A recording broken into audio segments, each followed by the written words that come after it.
கண்ணியமிக்க செந்தில் நகர் மஸ்ஜித் ஹிதாயா பள்ளியின் தலைமை இமாம் மௌலானா மௌலவி ஹஜ்ரத் முபாரக் மும்பை அவர்களை வாழ்த்துரை வழங்க அன்புடன் அழைக்கின்றோம்.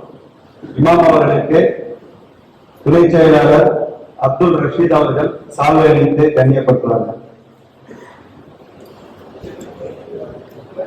ரஷீத் பாய்.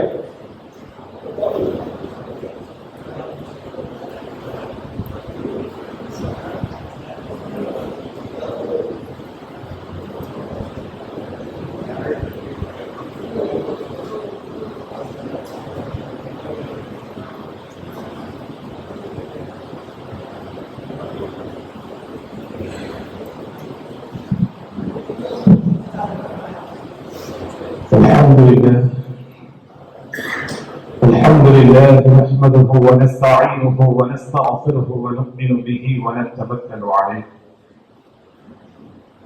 ونعوذ بالله من شرور انفسنا ومن سيئات اعمالنا من يهد الله فلا مضل له ومن يضلل فلا هادي له. الحمد لله. الله تعالى ஒரு கண்ணியமான விஷயத்துல அல்லாஹ் நமக்கு சேர்த்திருக்கின்றார். இன்ஷா அல்லாஹ் வாழ்க்கையை ஆரம்பிப்பதற்கு முன்னால் வந்திருக்கக்கூடிய உஸ்தாத்மார்களுக்கும் மேலும் மரியாதைக்குரிய மொஹல்லா வாசிகளுக்கும் இன்னும் இந்த இடத்தில் சிறப்புக்குரியவராக இருக்கக்கூடிய இந்த மஸ்ஜிதுடைய நிர்வாக பெருமக்கள் இமாம் அவர்களுக்கும் என்னுடைய சலாமை கூறி ஆரம்பிக்கின்றேன். அஸ்ஸலாமு அலைக்கும் வரஹ்மத்துல்லாஹி வபரகாத்துஹு. அல்ஹம்துலில்லாஹ். கண்ணியமானவர்களே, இந்த உலகத்துல ஒரு முஸ்லிம் பொறாமைப்படுவதற்கு யாரும் தகுதியானவர். ஒரு முஸ்லிம் யாரை பார்த்தும் பொறாமை கொள்ளக்கூடாது. ஆனா தீனுடைய விஷயத்துல பொறாமைப்படுவதற்கு அல்லாஹ் ரசூலும் ஜாயிஸாகி வைத்திருக்கின்றார். அப்படி பார்க்கும் பொழுது இன்றைக்கு இங்கு முக்கியஸ்தலாக இருக்கக்கூடிய இந்த மஸ்ஜிதுக்கு யார் உடலாலும் பொருளாலும் துஆவாலும் உள்ளத்தாலும் யாரெல்லாம் கஷ்டப்பட்டிருக்கின்றார்களோ அத்தனை மக்களும் பொறாமை கொள்வதற்கு மிக மிக தகுதியானவர்கள். ரசூலுல்லாஹி ஸல்லல்லாஹு அலைஹி வஸல்லம் சொல்வாங்க, மன் பனா லில்லாஹி மஸ்ஜிதன் பனல்லாஹு பைத்தன் ஃபில் ஜன்னah. யார் அல்லாஹ்வுக்காக வேண்டி இந்த உலகத்துல ஒரு மஸ்ஜித் உருவாக்குறாங்களோ அல்லாஹ் அவங்களுக்கு சுருகத்துல ஒரு வீடு தருவான் அப்படின்னு சொல்லி ரசூலுல்லாஹ் சொல்லுவாங்க. இதுல ரெண்டு விஷயம். அல்லாஹ் வீடு கொடுப்பான், ஆனா வீடு கிடைக்கணும்னு சொன்னா முதல்ல சுலபம் இருக்கும். அப்போ பள்ளிவாயிலுக்காக வேண்டி யார் யாரெல்லாம் சிரமப்படுறாங்களோ அத்தனை நபர்களுக்கும் அல்லாஹ் தஆலா இப்பேற்பட்ட கண்ணியத்தை அல்லாஹ் கண்டிப்பா கொடுத்துருவான்.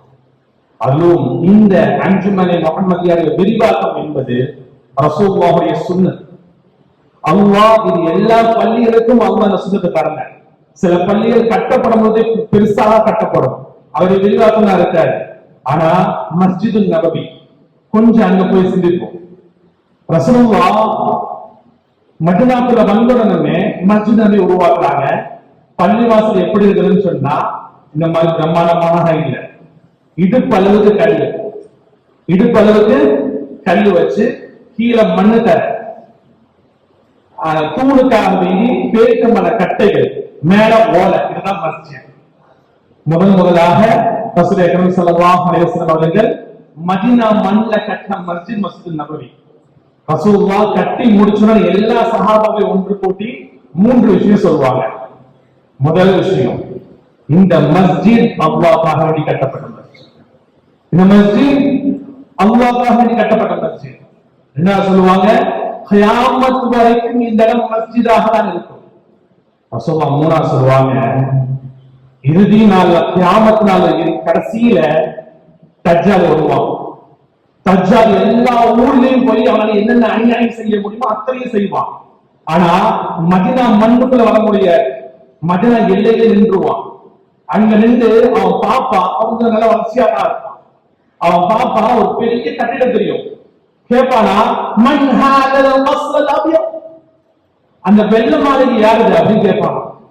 அவனுக்கு சொல்லப்படும், இந்த மாளிகை ரசூல் அக்ரம் ஸல்லல்லாஹு அலைஹி வஸல்லம் சொல்லக்கூடிய மாளிகை. யோசிச்சு பாருங்க, அவங்க சொல்லக்கூடிய நேரம் அந்த மஸ்ஜித் ஒரு ஓலை மண்ணு தர. ஆனா ரசூலுல்லாஹ் சொல்றாங்க, கியாமத் நாள் இந்த இடம் மாளிகை போல இருக்கும். இன்னைக்கு மஸ்ஜித் நபவியை பார்த்தவங்களுக்கு தெரியும், அங்க இருக்கக்கூடிய பார்க்கிங்ல 50 மஸ்ஜித் கட்டிடலாம். அல்லாஹ் அவ்வளவு விரிவாக்கலாம். அதே போல அல்லாஹ் இந்த இடத்தையும் விரிவாக்கலாம். அல்லாஹ் கபூல் செஞ்சிருக்கிறான்.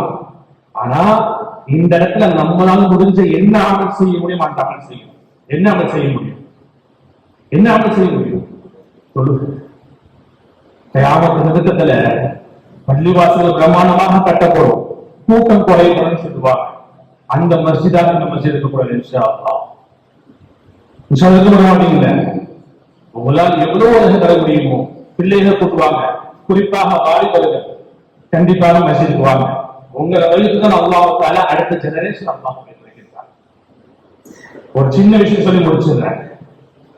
உங்களுக்காக தான் வாலிபர்கள், உங்களுக்காக தான் ஒரு சின்ன விஷயம். பொதுவாக சொர்க்க கண்ணிகள், அதாவது சொர்க்கத்துல இருக்கக்கூடியவர்களுக்கு அல்லாஹ் மனைவியாக அல்லாஹ் கொடுப்பான். யாருதான் வேணும்? யாரும் வேண்டாமா? யாருக்கு பொருளை வேணும்? எல்லாத்துக்கும் அல்ஹம்துலில்லாஹ். ரசூல் ஸல்லல்லாஹு அலைஹி வஸல்லம் சொல்வாங்க, யார் மஸ்ஜிதுல சுத்தமாக வைக்கிறாங்களோ, யார் மஸ்ஜிதை சுத்தப்படுத்துறாங்களோ அப்பேற்பட்ட மக்களுக்கு அல்லாஹ் அதிகமான மனைவிமார்கள் அல்லாஹ் கொடுப்பான்.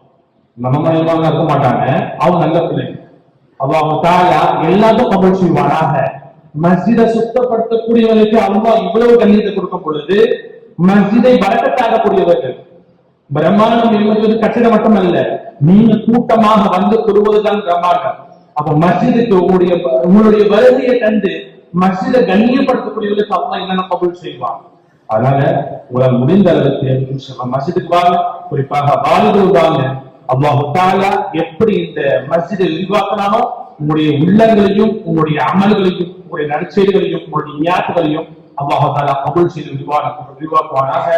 ஆமீன் ஆமீன் ஆமீன். வாஸ்ஸலாமு அலைக்கும். அல்ஹம்துலில்லாஹி ரப்பில் ஆலமீன். ஜஸாக்குமுல்லாஹு கைரன்.